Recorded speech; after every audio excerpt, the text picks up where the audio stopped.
Syracuse has beaten Georgetown 8 of the last 10 times they've played. But the Hoyas have only lost one home game in their last 31. Hey, how are you, folks? Jason Horowitz. Glad to be with you here in the paint on CBSSports.com. In the paint means Bill Raftery. Bill Raftery means basketball. Basketball means let's break it down. And let's bring him in from West Palm Beach. And Bill, storied rivalry, new chapter written tonight. What's the key to this game?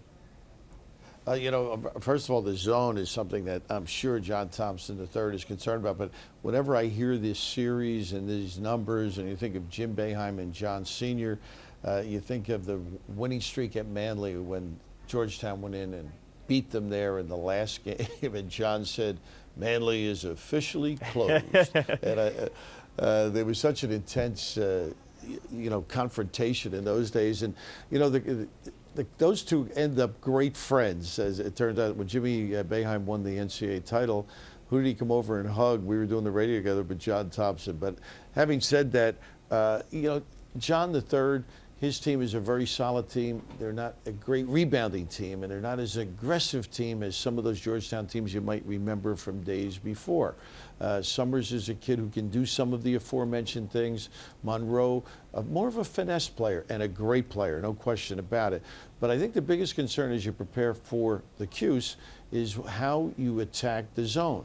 They're going to give you some things. Jimmy believes teams don't shoot well. And if Freeman and Wright can't make outside shots and Summers can't make it, well, that's going to play right into this terrific zone, confusing zone. And generally, it's the length of it that does concern people.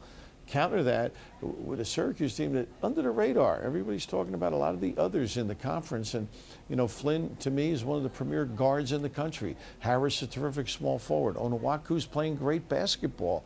And throw in Andy Routens and Diedendorf. I mean, they've got terrific perimeter people up front who can do a good job. Jackson, another guy playing well. So this, to me, it's a battle of wits in the sense of how do I go against the zone? What am I going to run against it? Who am I going to try and get shots when you're thinking of John Thompson?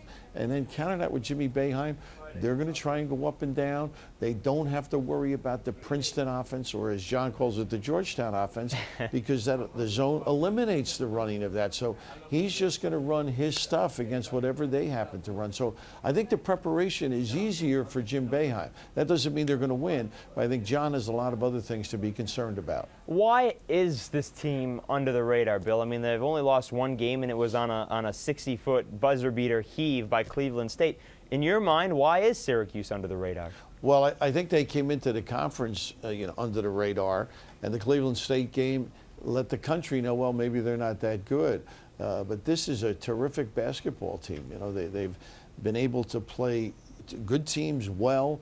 They're a confident team. They're a loose team. There's not a whole lot of decisions. They maybe go 8.5 deep, so Jim has his rotation down. But when you think of what's up in front of them before preseason, with the Pitts and Louisvilles and Marquettes and Georgetown, well, people said, well, Syracuse, but this is when he's the most dangerous. When people don't think Jim Boeheim's team is a great team, that's when they end up stepping up. So this to me is a solid team. NCAA team, no question, and you don't want to play them come tournament time. Very true. They're also getting better. Maybe another reason under the radar because they came in 2 straight years not making the tournament, so that could be a big part as well. Real quickly, Bill, give us a prediction. Who wins tonight?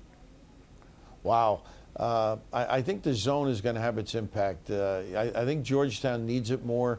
Therefore, I think it might be Georgetown. Yeah, Georgetown's in the midst of their tough schedule. Syracuse just beginning its schedule because they've been playing the Rutgers, the South Florida, the Seton Hall. Now they get into the meat of the Big East. Bill Raftery, thank you very much, sir.